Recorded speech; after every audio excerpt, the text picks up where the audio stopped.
আজকে রাজ্য সরকার 2026-27 অর্থবর্ষের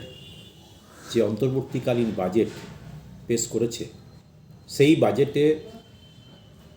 যে শিক্ষা বাজেট, সেই শিক্ষা বাজেট আমরা মনে করি সম্পূর্ণভাবে শিক্ষা এবং ছাত্র স্বার্থ বিরোধী একটি বাজেট। আমরা লক্ষ্য করলাম এই বাজেটে যে বরাদ্দের কথা উল্লেখ করা হয়েছে, সেই বরাদ্দের একটা বিরাট অংশ মূলত দান খয়রাতি এবং ভাতা প্রকল্পের জন্যই বরাদ্দ হয়েছে। আমরা গত 16ই জানুয়ারি এই বাজেটের প্রাক্কালে রাজ্যের মুখ্যমন্ত্রীকে চিঠি দিয়েছিলাম যে শিক্ষা খাতে বরাদ্দ বৃদ্ধি করতে হবে এবং সেই বরাদ্দের মধ্য দিয়ে শিক্ষার, স্কুল শিক্ষার যে এবং উচ্চশিক্ষার পরিকাঠামোগত যে সমস্যা, মূল যে সমস্যা, সেই সমস্যাগুলি সমাধানের জন্য প্রয়োজনীয়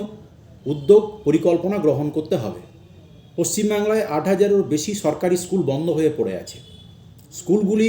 কম্পোজিট গ্র্যান্টের টাকা না পাওয়ার ফলে স্কুলের পরিকাঠামো মানের উন্নয়ন হচ্ছে না এবং ছাত্রছাত্রীদের উপরও কিন্তু ব্যাপক ফি বৃদ্ধির বোঝা চাপিয়ে দেওয়া হচ্ছে। সরকারি স্কুলগুলো ধুঁকছে, সরকারি স্কুলগুলো বন্ধের দিকে এগিয়ে যাচ্ছে। আমরা দাবি করেছিলাম যে এবারে রাজ্য বাজেটে স্কুলগুলোর কম্পোজিট গ্র্যান্টের জন্য বরাদ্দ বৃদ্ধি করা, স্কুলের পরিকাঠামো মানের উন্নয়নের জন্য বরাদ্দ বৃদ্ধি করা এবং বিশেষ করে স্কুলগুলোতে শূন্য পদে শিক্ষক নিয়োগ করে সরকারি শিক্ষা ব্যবস্থাকে রক্ষা করার জন্য একটা বিশেষ পরিকল্পনা, বিশেষ অর্থ বরাদ্দ এবারের শিক্ষা বাজেটে হবে। আমরা লক্ষ্য করলাম এই শিক্ষা বাজেটে এই সংক্রান্ত স্কুল শিক্ষার যে মূল সমস্যা, সেই সমস্যাগুলোকে চিহ্নিত করে তার সমাধানের কোনো দিশা এই বাজেটের মধ্য দিয়ে লক্ষ্য করা গেল না। পাশাপাশি আমরা এটাও লক্ষ্য করলাম, কলেজ বিশ্ববিদ্যালয় উচ্চশিক্ষার ক্ষেত্রে মুখ্যমন্ত্রী বলেছেন যে কলেজ বিশ্ববিদ্যালয়ের সংখ্যা বাড়িয়েছেন, মেডিকেল কলেজের সংখ্যা বাড়িয়েছেন, কিন্তু যে নতুন কলেজ বিশ্ববিদ্যালয়গুলি আমাদের রাজ্যে খোলা হয়েছে, সেই কলেজগুলির বেশিরভাগই পরিকাঠামোগত সমস্যায় ভুগছে। বেশিরভাগ বিশ্ববিদ্যালয়গুলি যেগুলি ঘোষিত হয়েছে তার অনেকেরই বিল্ডিং নেই, ক্লাসরুম নেই, উপযুক্ত পরিকাঠামো নেই, শূন্যপদে শিক্ষক নিয়োগ হচ্ছে না, নানান ধরনের সমস্যায় জর্জরিত। আমরা আশা করেছিলাম যে এবারের বাজেটে এই বিশ্ববিদ্যালয়গুলোর পরিকাঠামো মানের উন্নয়ন করে পূর্ণাঙ্গ বিশ্ববিদ্যালয় রূপে গড়ে তোলার জন্য রাজ্য সরকার বাজেটে অর্থ বরাদ্দ করবে, কিন্তু আমরা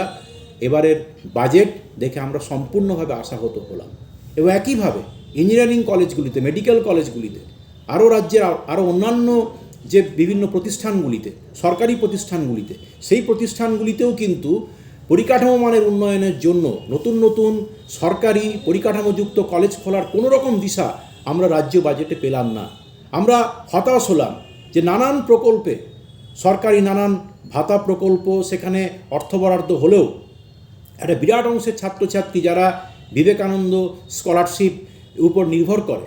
এবং গবেষক ছাত্রছাত্রীদের জন্য যে ফেলোশিপ, এই দুটি ক্ষেত্রেই স্কলারশিপ এবং ফেলোশিপের ক্ষেত্রে অর্থ বরাদ্দ বৃদ্ধি করা হয়নি, যা একটা বিরাট অংশের ছাত্রছাত্রীকে আশাহত করেছে। আমরা দেখলাম এই রাজ্য বাজেট নির্বাচনের প্রাক্কালে এই শিক্ষা বাজেটের মধ্য দিয়ে শিক্ষার যে মূল সমস্যা, সেই সমস্যাগুলোকে চিহ্নিত করে তার সমাধান না করে পুরোপুরি দান খয়রাতি এবং ভাতা প্রকল্পের মধ্য দিয়ে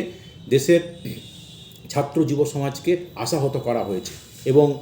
কর্মসংস্থানেরও কোনো রকম দিশা এই রাজ্য বাজেটে আমরা লক্ষ্য করলাম না। ফলে পাশ করার পরে হাজার হাজার যে ছাত্রছাত্রী যারা কর্মসংস্থানের স্বপ্ন দেখেন, যারা চাকরির স্বপ্ন দেখেন, সেখানেও কিন্তু এই প্রকল্প কোনো দিশা দেখাতে পারল না। আমরা এই বাজেটের তীব্র বিরোধিতা করছি এবং এর বিরুদ্ধে পশ্চিমবাংলার ছাত্র জনতা সহ সর্বস্তরের জনসাধারণকে আন্দোলন গড়ে তোলার আহ্বান জানাচ্ছি। সরকারি শিক্ষা ব্যবস্থাকে রক্ষা করার জন্য সরকার যেভাবে অবহেলা করছে, যেভাবে সরকারি শিক্ষা ব্যবস্থাকে ধ্বংস করে, যেভাবে সরকারি শিক্ষা ব্যবস্থায় অর্থ বরাদ্দ কমিয়ে দিয়ে যেভাবে বেসরকারি শিক্ষার প্রসার ঘটানোর উদ্যোগ নিচ্ছে, আমরা মনে করি যে এবারের বাজেটের মধ্য দিয়ে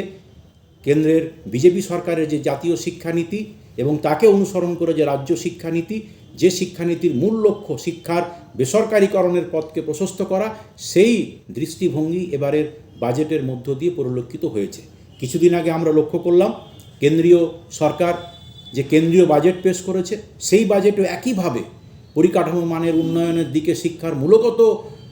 যে উন্নয়ন তার দিকে দৃষ্টি নিক্ষেপ না করে যেভাবে শিক্ষার বেসরকারীকরণ, শিক্ষার বাণিজ্যিকরণের পথকে প্রশস্ত করা হয়েছে, যেভাবে মুখে জিডিপির 6% বরাদ্দের কথা বললেও 2.8% বরাদ্দ করা হয়েছে, সব মিলিয়ে কেন্দ্রের শিক্ষা বাজেট যেমন সম্পূর্ণভাবে ছাত্র স্বার্থ বিরোধী, একইভাবে